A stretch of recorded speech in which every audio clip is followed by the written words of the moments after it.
Graças a Deus, meus irmãos. Desde o ano que a gente não vê, né? Não se vê. Desde o ano passado. Confesso para vocês que já estava com saudade de vocês, viu? 15 dias de férias é muito bom, né? A gente descansa. Mas, meus irmãos, eu não entendo algumas pessoas que não sentem falta disso aqui. De estar junto. Desde ouvir a mensagem, desde comungar, uma bênção de Deus. Deus é muito bom. Abram as suas Bíblias lá no Evangelho de Mateus. Evangelho de Mateus, capítulo 5. E faremos uma leitura, acompanhe essa leitura comigo, do verso 21 ao 26. Diz assim a palavra do Senhor. Jesus completa o que foi dito aos antigos do homicídio. Ouviste que foi dito aos antigos: não matarás, e quem matar estará sujeito a julgamento. Eu, porém, vos digo que todo aquele que sem motivo se irá contra seu irmão estará sujeito a julgamento, e quem proferir um insulto a seu irmão estará sujeito a julgamento do tribunal, e quem lhe chamar tolo estará sujeito ao inferno de fogo. Se, pois, ao trazeres ao altar a tua oferta, ali te lembrares de que teu irmão tem alguma coisa contra ti, deixa perante o altar a tua oferta, vai primeiro reconcilia-te com o teu irmão, e então, voltando, faz a tua oferta. Entra em acordo sem demora com o teu adversário, enquanto estás com ele a caminho, para que o adversário não te entregue ao juiz. O juiz ao oficial de justiça, e sejais recolhido à prisão. Em verdade te digo que não sairás dali enquanto não pagares o último centavo. O tema da nossa mensagem é chamados para um ministério de reconciliação. Meus irmãos, é sabido que Jesus está tratando um tema bastante atual. E a Bíblia é maravilhosa porque ela não nos apresenta algo que não seja possível, que não seja real. Então, as Escrituras nos colocam diante de um contexto comum a todas as eras. Ou seja, Jesus está deixando claro de que há uma coisa, que há uma pendenga, que há algo que precisa ser resolvido.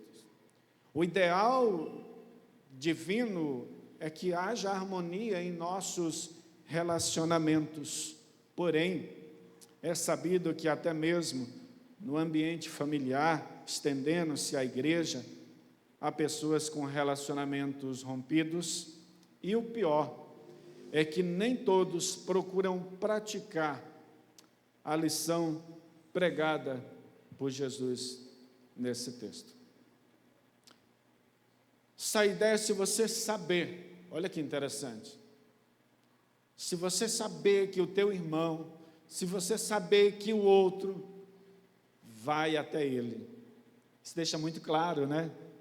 De que, sabendo eu tenho que tomar uma ação.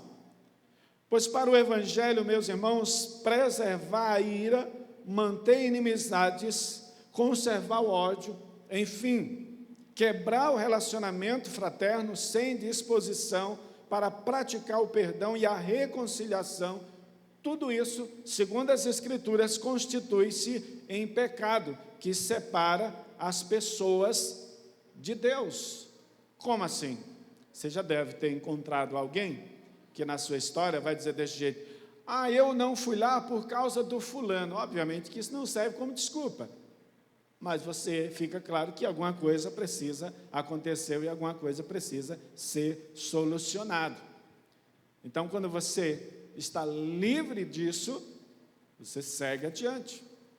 O ministério da reconciliação é o ministério do próprio Cristo. Jesus nos chamou, ele veio, seu ministério foi um ministério de reconciliação.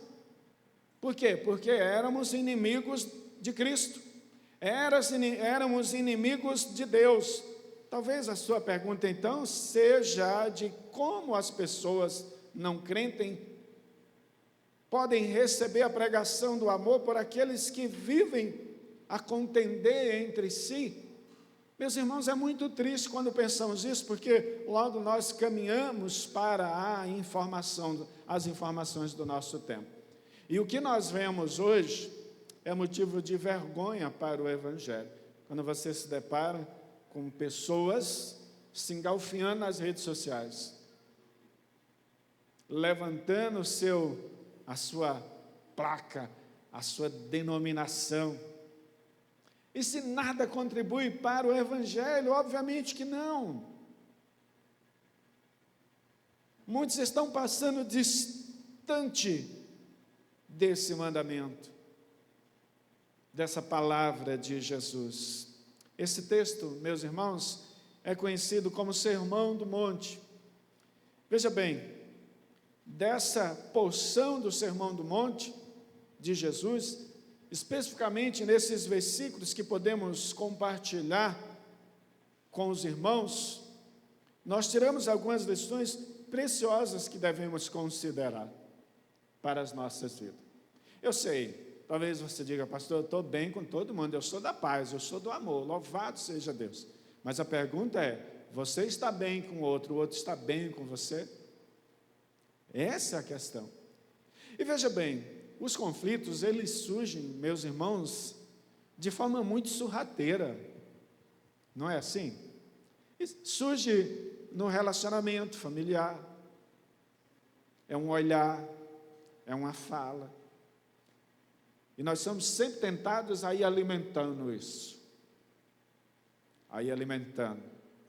E nós não temos ideia a proporção que isso vai tomando.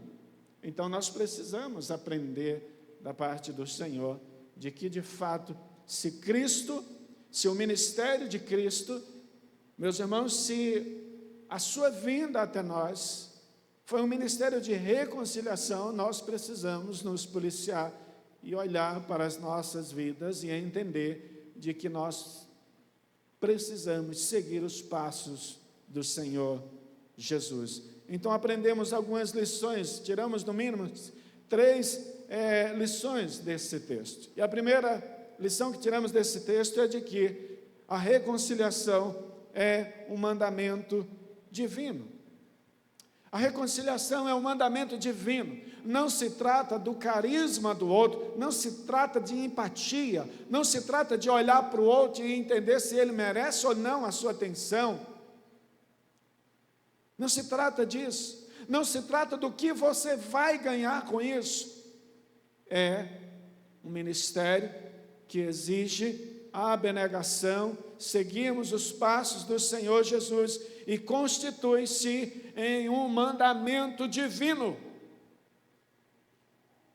Nós não podemos ignorar isso, meus irmãos. Eu vim de um contexto de igreja diferente na minha adolescência, e eu morria de medo quando o pastor, na sua simplicidade, falava, você precisa estar bem com seus irmãos, com seu irmão, porque se você não estiver bem com ele, quando Jesus vem buscar a igreja, um de vocês vai ficar. E eu, adolescente, meu Deus do céu, não quero ficar aqui não, imagina se ele subir e eu ficar. Então, eu corria para resolver a questão, sabe como que é adolescente, né? Eu corria para resolver a questão, porque eu tinha medo dessa situação. Imagine, obviamente que ao longo da nossa caminhada, nós vamos entendendo que isso, de fato, não interfere. Mas, veja bem, o juízo está à porta, e nós precisamos entender que isso vai barrar a nossa caminhada cristã. Isso vai trazer vergonha para o Evangelho. E isso, quem sabe, pode até caracterizar a nossa falta de identidade cristã, de conhecimento do Evangelho. Então, a reconciliação é um mandamento divino. Jesus começa então o verso 21 dizendo que o ódio se constitui em uma violação do sexto mandamento, o decálogo, descrito lá em Êxodo capítulo 20. Não matarás. Por que Jesus começa, meus irmãos, vai falar de conflito e começa falando e usando um tema tão forte, usando uma expressão tão forte, não matarás. E por quê? Porque no desejo de rompimento relacional é elaborado um terreno no qual é germinado a semente do ódio, a semente da separação. E Deus não quer isso de nós. Deus não quer que venha germinar em nosso coração essa semente de separação. O desejo que temos em nos manter distantes daqueles que às vezes nos aborrecem é visto de forma tão séria que Jesus usa aqui a mesma expressão, meus irmãos, do sexto mandamento: se irá contra seu irmão, estará sujeito a julgamento. E quem proferir um insulto a seu irmão estará sujeito a julgamento do tribunal. E quem lhe chamar de tolo estará sujeito a um inferno de fogo. Então o negócio é sério. Eu não posso simplesmente, no contexto de família, no contexto de igreja, sabe, e tentar, deixar, o tempo resolve, vamos caminhando. Não liga para isso não, resolva. E às vezes nós ouvimos isso dentro dos nossos próprios relacionamentos com os nossos filhos. O filho diz desse jeito: fulano me aborreceu, papai. Aí o pai: não, liga para ele não, isso é bobagem. Não, devemos ensinar nossos filhos a ter maturidade nos seus relacionamentos, porque isso vai interferir diretamente na sua comunhão para com a igreja de Cristo e para com o próprio Deus. E nós vamos ver isso ao longo da nossa exposição. Então, se irá contra o seu irmão, estará sujeito a julgamento, e não pode ser diferente.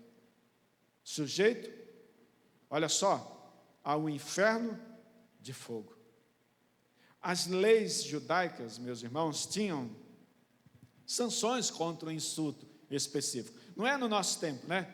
Que a gente insulta, e já existe até um insulto bíblico.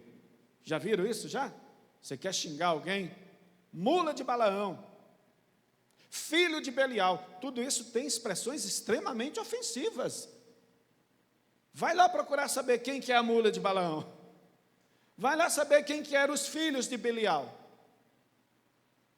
Os filhos de Belial são conhecidos como inúteis, que não contribuía absolutamente nada, estavam jogados à imoralidade. Então tomamos cuidado, porque Jesus no Sermão do Monte, esse texto ainda está dentro do Sermão do Monte, note que os primeiros versículos ele vai tratar sobre a felicidade, ele vai pontuar cada situação de como encontrarmos a felicidade. Então, chamar alguém de tolo era uma expressão de total difamação. Indica uma pessoa sem valor moral e espiritual. Imagine alguém chegar para o outro e: tolo, você não tem valor moral, você não tem vida com Deus, você não é crente, em outras palavras. Nós falamos isso, vez ou outra.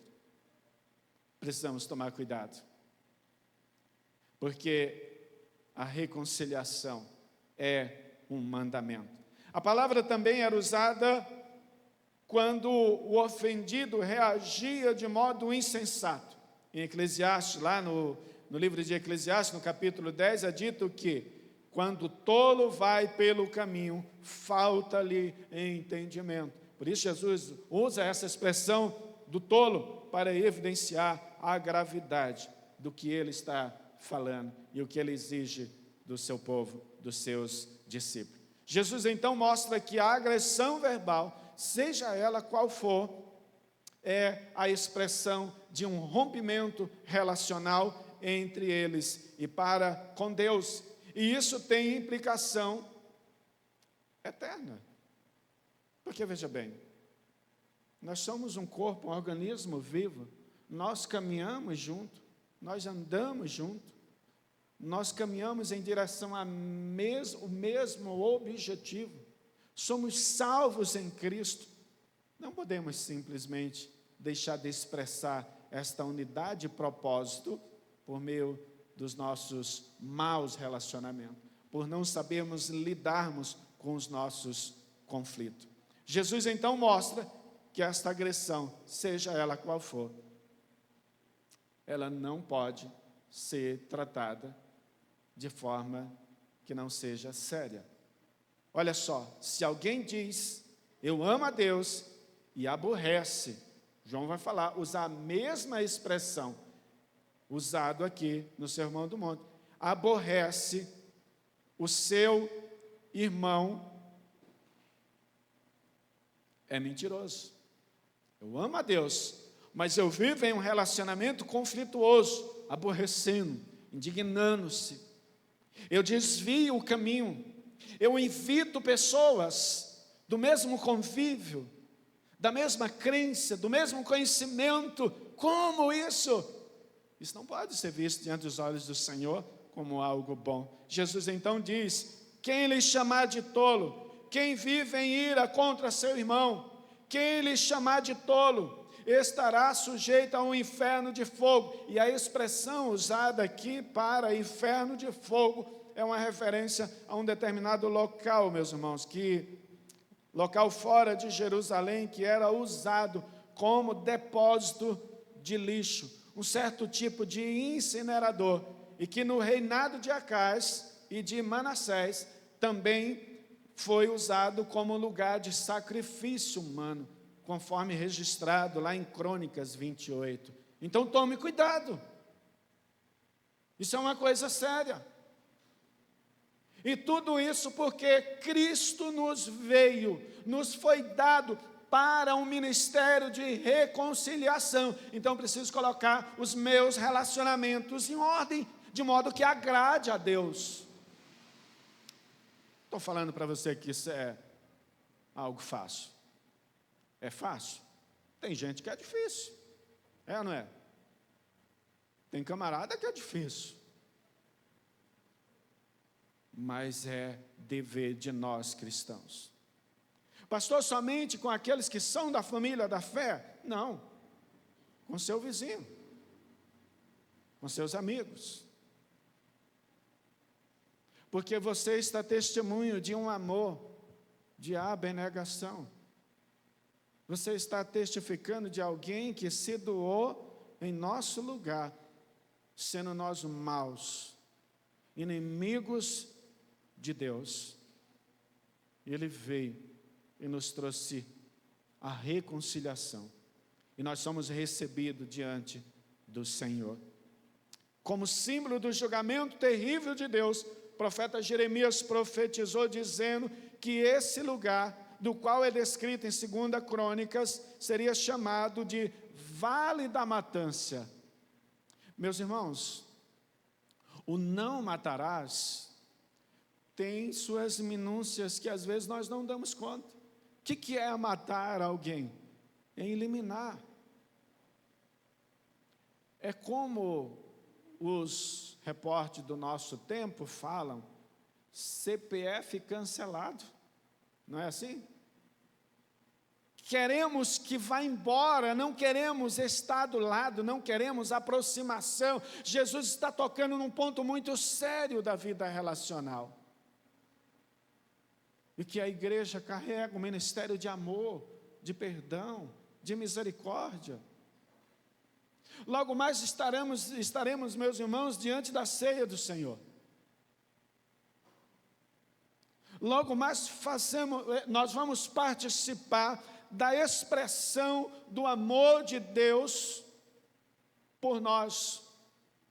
Um símbolo, que não apenas é um símbolo, mas nos fortalece, porque a presença espiritual de Cristo está na ceia.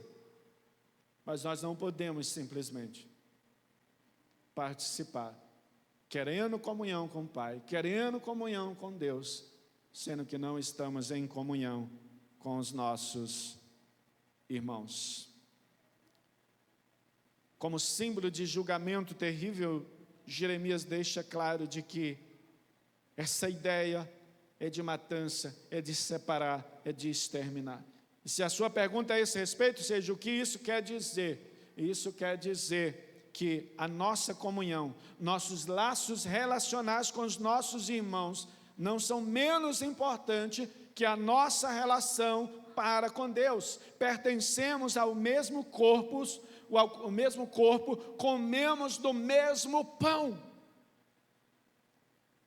Isso quer dizer, meus irmãos, que sendo nós o mesmo corpo de Cristo, comemos do mesmo pão, nós precisamos ter o mesmo sentimento em Cristo Jesus. E o que seria esse sentimento, pastor? Sentimento de misericórdia, de atitude, de trazer pessoas para o convívio do reino, ato de misericórdia e não de afastamento, porque é isso que Deus requer do seu povo.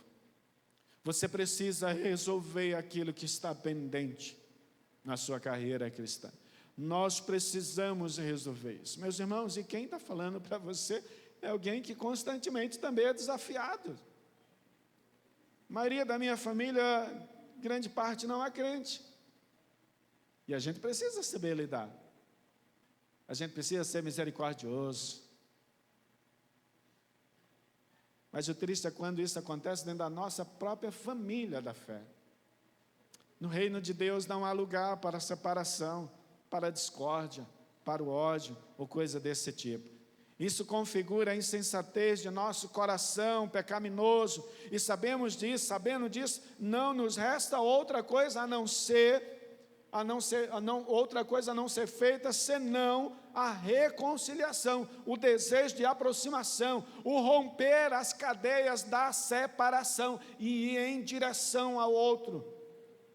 Quantas pessoas carregadas de angústia, quantas pessoas amarguradas, quantas pessoas magoadas, quantas pessoas levando suas bagagens pesadas ao longo da sua vida, por falta de perdão, por falta de reconciliação, participando da ceia do Senhor, comungando com a igreja, mas o seu coração pesado, amargurado, não consegue se perdoar sequer, não consegue perdoar o outro. Meus irmãos, Deus não quer isso para a sua igreja. Fomos chamados para o ministério de reconciliação. E devemos pedir a graça de Deus, a misericórdia de Deus, para que o Senhor assim nos ajudando, nos fortalecendo, nós possamos seguir adiante, caminhar sentido à eternidade, porque é isso que Deus requer de cada um de nós. Cuidado, isso que às vezes sentimos pode ser mais que um desabafo, pode ser mais que uma falta de empatia, mais que uma imaturidade cristã, que às vezes usamos essas expressões. Isso pode ser a evidência clara de que você não entendeu nada, absolutamente nada do Evangelho da graça, do Evangelho de perdão, da parte de Cristo para conosco. Precisamos tomar cuidado. Então, a primeira lição é de que a reconciliação, o ministério de reconciliação, é uma lei divina, nós não podemos ignorar. A segunda lição que tiramos desse texto, que podemos extrair desse texto, é de que a reconciliação é uma condição para que o culto seja aceito. Eu sei, agora você diz, pastor, agora não. Agora estou perdido. Se é uma condição para ser aceito, isso quer dizer que eu estava me enganando até agora? Não sei. Só você sabe dizer isso. Eu não conheço o seu coração. Mas uma coisa é certa. Se o ministério de Cristo é um ministério de reconciliação, e se nós precisamos entender que a reconciliação é uma condição para que o nosso culto seja aceito diante do Senhor, então nós precisamos atentar para isso. O culto é um grande privilégio, meus irmãos, dos servos do Senhor. No entanto, o nosso culto e oferta só tem significado e valor se mantermos um bom relacionamento com Deus e com o nosso próximo. Só há um culto vertical. O homem com Deus. Quando as atitudes do adorador são horizontais ao que se refere à sua vida relacional com os seus irmãos. Comunhão. Como Deus pode nos receber se temos dificuldade de perdoar, de nos reconciliar? Pensando nisso, então, Jesus nos chama a uma atitude de atenção com a expressão do verso 23, dizendo: se, pois, ao trazeres a tua oferta, ali te lembrares de que teu irmão tem alguma coisa contra ti, deixa perante o altar e vai, reconcilia-se com ele. A expressão se, pois, não é apenas uma referência ao que fora dito anterior, mas significa que Deus irá punir sua desatenção com relação a outra pessoa e não receberá a sua oferta, a sua adoração. É a pessoa que vai, meus irmãos, se estendendo, postergando. E quantas vezes, meus irmãos, eu vejo pessoas, e tenho essa experiência por ser pastor, conhecendo a história da família. Aí um membro da família falece, aí o sujeito chega lá, tomado por um sentimento de culpa, de arrependimento, porque não fez em vida. Você era tão bom. Ai, não. Quando veio o óbito, era inimigo, estava de mal, não se falavam, não passava sequer a porta, não se deixou conhecer, não perdoou, não falou, e o tempo foi levando, foi caminhando, e ele foi postergando, a ponto que a morte toma esse. E agora, como resolver essa questão? Aí é tomado por um remorso, meus irmãos, desenfreado. Conheço pessoas que vai até para o psicólogo com tanto remorso que tem, porque não conseguiu, naquele momento em vida, perdoar. Pessoas que estão doentes, porque não conseguiram tratar situações tão específicas e importante para a sua vida. Lembra que a nossa condição, olha só, o ser, pois também nos coloca diante de um estado de atenção reflexiva, quanto ao uso do verbo lembrar. Mas lembrar de quê? Lembrar de que a nossa condição era de ofensores, inimigos da cruz, inimigos de Deus, muito embora reconciliados com o Pai. Devemos lembrar que ainda vivemos em uma natureza caída, ainda estamos suscetíveis à maldade e que pode ser externalizada por meio dos nossos relacionamentos. O que isso quer dizer, pastor? Isso quer dizer que, vez ou outra, nós precisamos fazer uma análise daquilo que falamos, daquilo que estamos ouvindo, porque é daí que é gerado todos os conflitos. A nossa língua é terrível. Tiago já vai falar isso. É como fagulha espalhada. A má língua é terrível. Ela gera discórdia, gera separação, e nós precisamos tomar cuidado. Por esta causa, devemos lembrar de exercer o mesmo perdão pelo qual nós fomos alcançados.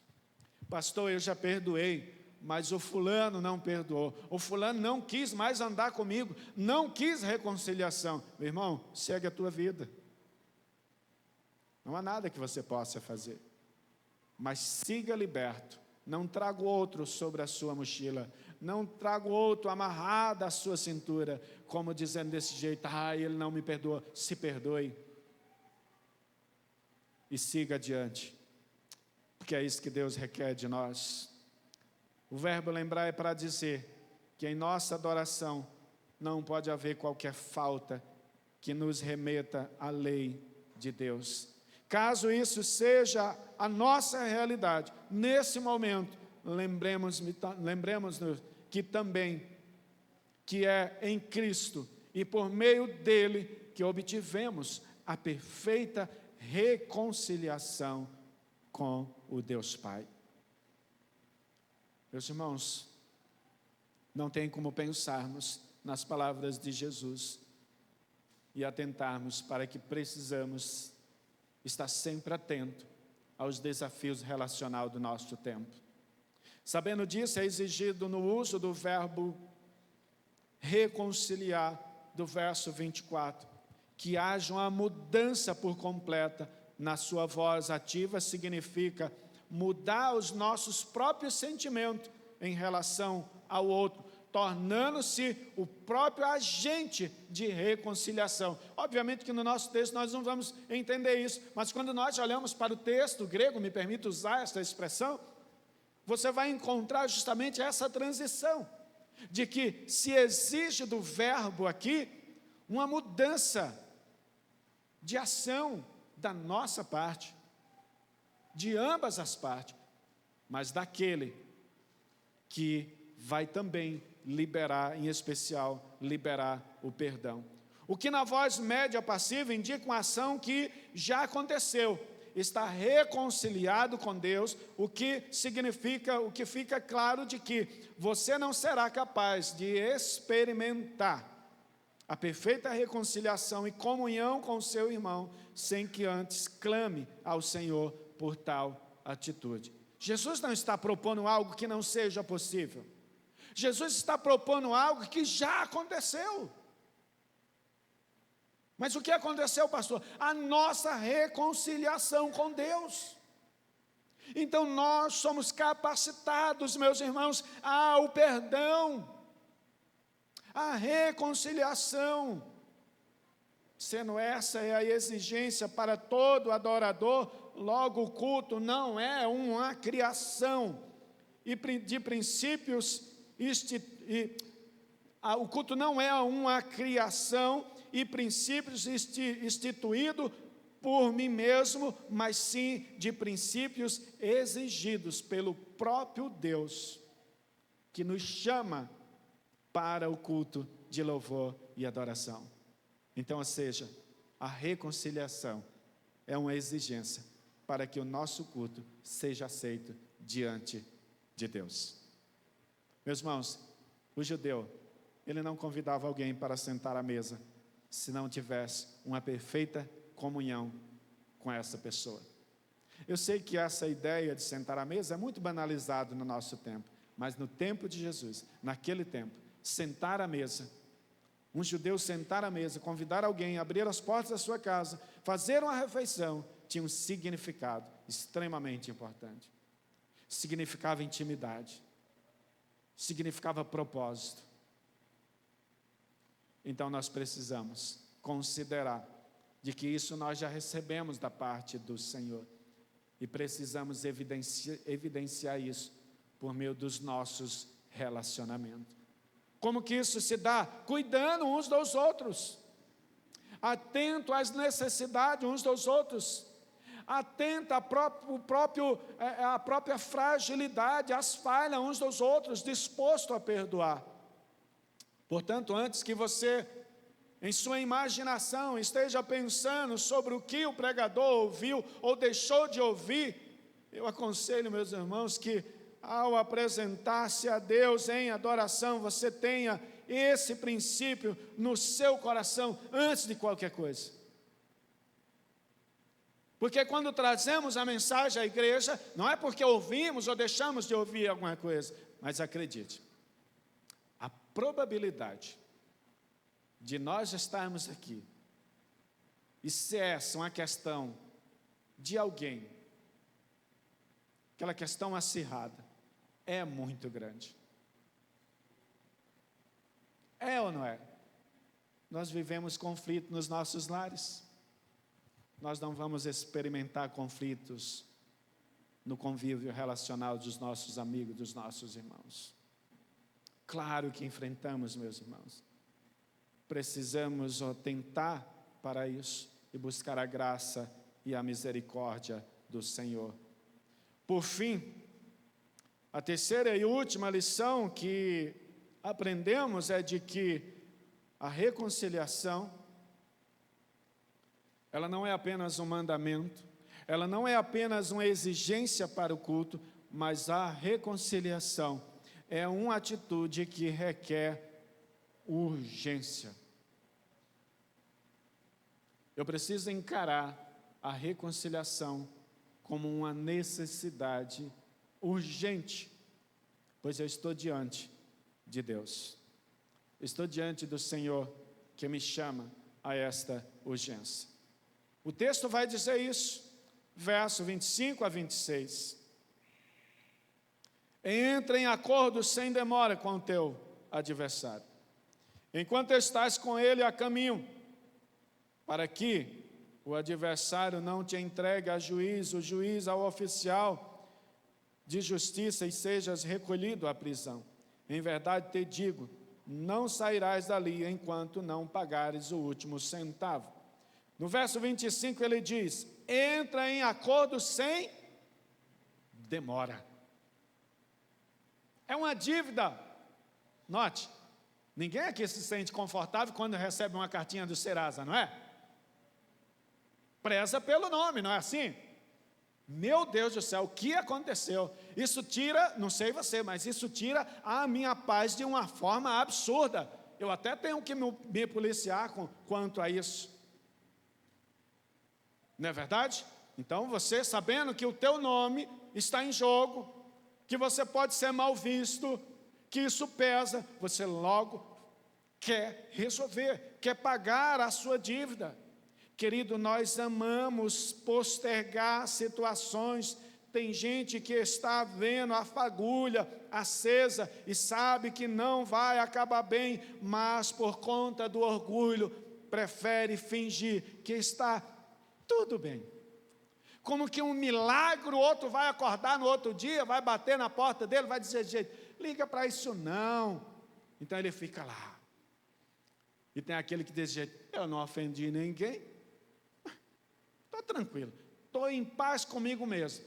Mas vez ou outra, em uma conversa e outra, está dizendo desse jeito, você viu o que fulano fez? Eu estou muito chateado. Meus irmãos, como que isso é sério? A reconciliação é uma atitude que requer urgência. Nós não podemos nos demorar. Quer um conselho então? Corra. Apague essa fagulha. Não se deve adiar o desejo e a urgência de reconciliação. A questão é tão urgente que Jesus recomenda interromper uma oferta se há laços rompidos entre os adoradores. O camarada está caminhando para o templo e ele lembra do seu ofensor ou de que ele ofendeu alguém. Então ele interrompe a oferta e vai resolver a sua questão. A questão é tão urgente que Jesus chama os seus adoradores a pensar. E na lei romana, meus irmãos, o acusador poderia levar o acusado perante o tribunal, o juiz. No caminho do tribunal poderia fazer um acordo, mas depois que chegasse ao juiz, o faltoso seria julgado com o teor da lei, podendo pagar até o último centavo de sua falta.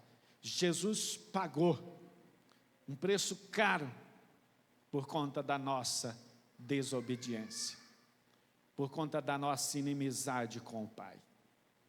E às vezes nós temos dificuldade de pisar em cima do nosso orgulho e dizer, meu irmão, frequentamos a mesma igreja, somos servos do mesmo Deus, vamos caminhar, vamos prosseguir. A ira é um mal que desde o Gênesis, lá é registrado que tomado pela ira, Caim matou seu irmão Abel. Antes que você diga, pastor, não é para tanto, eu só não me sinto confortável na convivência do meu irmão. Quero dizer uma coisa para você, saiba que o sentido de matar no texto no sexto mandamento, não é apenas usado para assassinato. Não se trata apenas de um assassinato do corpo, mas também para indicar um ato supremo de vingança. Por essa razão, afirmou o apóstolo Paulo: não se põe o sol sobre a vossa ira, porque as coisas vão tomando proporções. Elas vão tomando, meus irmãos, alguém com um coração triste, magoado, ou com um coração que é bom em ofender, é algo terrível. Veja bem, quando nós somos afetados por algo, nós queremos desabafar. E às vezes é muito interessante que você ouve algumas pessoas, elas não se dão conta de que elas estão fazendo um desabafo. Aquele desabafo mais sorrateiro, sabe? Aquela coisa que parece ofensível. Quando você vai fazer uma leitura, o sujeito está carregado de mágoa, de dores na alma, de ofensa, e não consegue caminhar. Está amarrado com este mal. Isso é algo terrível, é algo muito terrível. Muitas vezes evitamos e deixamos de falar com pessoas como um ato egoísta de vingança. A ira é um mal e qualquer inimizade precisa cessar sem demora. Ele diz: entre em acordo sem demora. Há uma urgência na reconciliação. Quanto mais tempo demora, mais Satanás usará a voz do silêncio, aos ouvidos surdos para a palavra de Deus. Antes que você saia daqui dizendo: tudo bem, eu estou bem, pastor, já resolvi isso, mas o outro está sofrendo e você continua lembrando, não se faça de surdo. Não trate coisas grandes como coisas pequenas, pois Deus requer de nós atitudes que glorifiquem o seu nome. Então, ofereça o mesmo ao seu próximo. Misericórdia. Você não tem mantido laços quebrados com alguém? Se você tem mantido laços quebrados com alguém, procure com urgência. Seja aquele que promove a transformação, aquele que leva o evangelho de forma prática, aquele que tolera o outro, aquele que tem mais que empatia, tem amor pelaquele que o ofendeu, porque esse é o desafio da igreja. Em um mundo caído, o que você faria se entrasse o homem que de repente ofendeu ou até mesmo assassinou a sua pessoa mais querida? O que você faria se entrasse pelas portas desta igreja no dia de hoje? Talvez você diria: olha, eu sairia pela outra porta, pastor. Ou você pode dizer desse jeito: eu perdoo, eu vou conviver com ele. Certo que essa lembrança vai machucar o meu coração, mas eu preciso perdoar. Meus irmãos, quando eu vim para o evangelho na década de 90, quando eu vim para a igreja presbiteriana, quem aqui conheceu o presbítero Edivaldo da Vila Suíça? Acho que o Valmir conheceu o Edivaldo da Vila Suíça. O Edivaldo, ele tinha um depósito ali na região do Vila Luzito. Uma certa vez entrou 2 jovens e a moça disparou um tiro certeiro na cabeça do seu filho, do lado do Edivaldo. Foi muito triste naquele tempo, meus irmãos. Nós podemos acompanhar o nosso irmão. Que tristeza. Eu sei que pegaram esses 2 jovens. Na semana depois que o Edivaldo tinha velado, tinha enterrado seu filho, foi lá na cadeia levar uma Bíblia para aquela jovem. E disse desse jeito: se depender de mim, você não vai para o inferno. E eu não vou carregar você comigo. Pergunto para você: você está apto para isso? Você está apto para perdoar o seu irmão por coisas tão pequenas? Caminhar com ele, crescer com ele? Meus irmãos, só o Senhor é capaz de fazer isso. E nós precisamos estar aptos, porque já recebemos o perdão. O ministério da reconciliação está conosco. Nós precisamos pregar o ministério da reconciliação. Eu concluo dizendo, ao exemplo do próprio Cristo, Você foi chamado para esse ministério. Não seja você o que separa as pessoas de Deus. Seja o reconciliador, o apaziguador. Termino com a citação do próprio apóstolo Paulo. Não te deixes vencer do mal, mas vence o mal com o bem. A palavra branda desvia o furor. Isso mostra que nós não somos uma igreja perfeita. Caminhamos para a perfeição, buscamos a perfeição, mas estamos sempre sucessivos, por conta do pecado, ofendermos uns aos outros. Mas Deus nos chama para esse ministério. Deus os abençoe.